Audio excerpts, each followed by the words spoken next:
High guys, so यो चाहिँ मैले बनाएको क्यान्डल हो घरमै। अनि त्यसपछि आज हामी पेन्टिङ गर्न गइरहेको छौँ। तपाईँ मेरो ब्याकग्राउन्डमा कुकुर भुकेको आवाज सुनिराख्नु भएको छ होला। बिकज किन सुनिराख्नु भएको छ भने चाहिँ किनकि अहिले राति भएको छ। राति पनि कति 10:15। अहिले सुर्खेतमा लाइन छैन। आई मिन म्याक्सिमम् टाइम हुँदैन, धेरै भयो भने दिनमा 3-4 घन्टा हुन्छ होला। राति त झन् कहिले नि हुँदैन। सो फर्स्टमा चाहिँ मैले यसमा आउटलाइन क्रिएट गरेको छु, यो चित्र बनाएको छु किनकि म वाटर कलर युज गर्दैछु नि त। वाटर कलर भनेको हेर्नुहोस्, पहिला मैले फर्स्टमा यहाँ पानी युज गरेँ, त्यहाँ माथिबाट थोरै कलर युज गरेर यसरी योलाई चाहिँ वाटर कलर पेन्टिङ भनिन्छ। सो पछि म यसमा यो आई डोन्ट नो रेड हो कि पिङ्क कुन कलर लगाइरहेको छु। ओ माई गड, मेरो आवाज रेड अनि त्यसपछि अरू कलर एड गरेँ। यो ब्राउन कलर थियो। मेरो आवाज के भएको पल्टेर बोलिरहेको छु नि त, त्यही भएर फिल्डमा I don't care by the way. अनि यहाँ मैले कलर लगाएँ।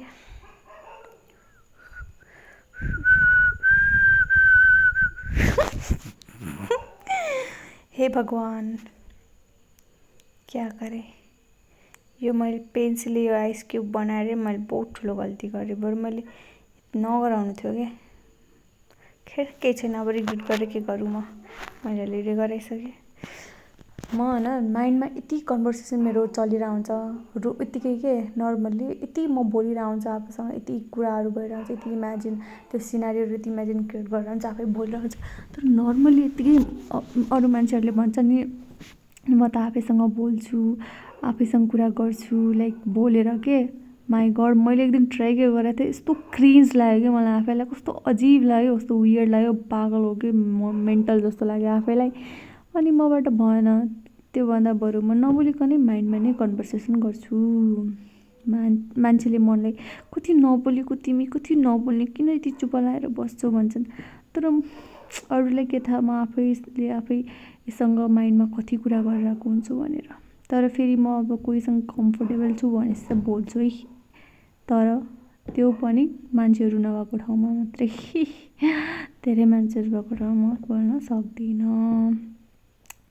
त्यो चाहिँ मेरो प्रब्लम हो। त्यसलाई चाहिँ मैले ओभरकम गर्नुपर्ने हुन्छ। अब यहाँ मैले यो के बनाइरहेको छु, जुस हो कि कफी हो कि चिया हो कि चिया त होइन ल, चिया हुन पनि सक्छ। टीमा चाहिँ कोल्ड टी पनि त हुन्छ नि, आई मिन आइस टी हुन्छ नि विदेशतिर। नेपालमा त मलाई थाहा भएन, नेपालमा पनि खान्छन् होला महँगो होटल क्याफेहरूमा, आई डोन्ट नो होइन। तर मैले पनि थाहा छैन। तर अब यो के हो मलाई पनि थाहा छैन। जस्ट कफी जस्तो बनाउनु खोजेको, धेरै नै पिङ्क भयो, अलिकता ब्राउन गराउनु थियो, आई डोन्ट नो। तर रेडी भइसक्यो हाम्रो त्यो चाहिँ। सरी कफी होइन, त्यहाँ लेमन छ त, यार लेमन छ त्यहाँ, टी हुनसक्छ। अब यहाँ मैले एभोकाडो र अन्डा गराउन खोजेको, एभोकाडो भन्दा पनि अरू चिज नै धेरै देखिएछ है त्यो। अब यहाँ मैले पहेँलो अन्डाको भाग गराउँदैछु। अनि त्यसपछि बनाउँदैछु। आज धन्न हाउरी चलेर गर्मी छैन, नत्र यसरी नै अरू दिन पनि बत्ती जान्छ। हाउरी चलेको हुन्न, पानी परेको हुन्न, यति गर्मी हुन्छ। आज चाहिँ झन् पानी त परेन, थोरै अलिअलि मात्र परेको थियो। तर हाउरी धेरै चलेको थियो नि त, त्यही भएर। अब यहाँ चाहिँ मैले एभोकाडो बनाउँदैछु। एभोकाडोको त्यो भित्रको सिड हो त्यो। यो एभोकाडो भन्दा पनि खै किन के को आँखा जस्तो देखिरहेछ। त्यो उल्लु हुन्छ नि, उल्लुको आँखा जस्तो हुँदैछ त्यहाँ।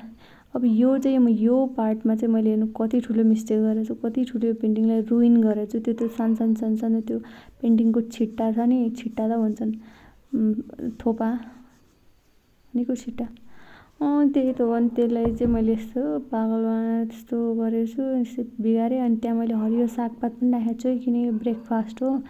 अब यहाँ मैले नाटक गरेर लेख्दैछु गुड फुड गुड मुड भनेर, जबकि यस्तो ब्रेकफास्ट त मैले नि खाएको छैन। अनि त्यसपछि त्यस्तो लेख्दैछु। अनि त्यहाँपछि अनि के अरे, अब यहाँ पनि के लेख्दैछु हेर, मैले त आइस टी मैले भनेको थिएँ नि, यो टी हो भनेर।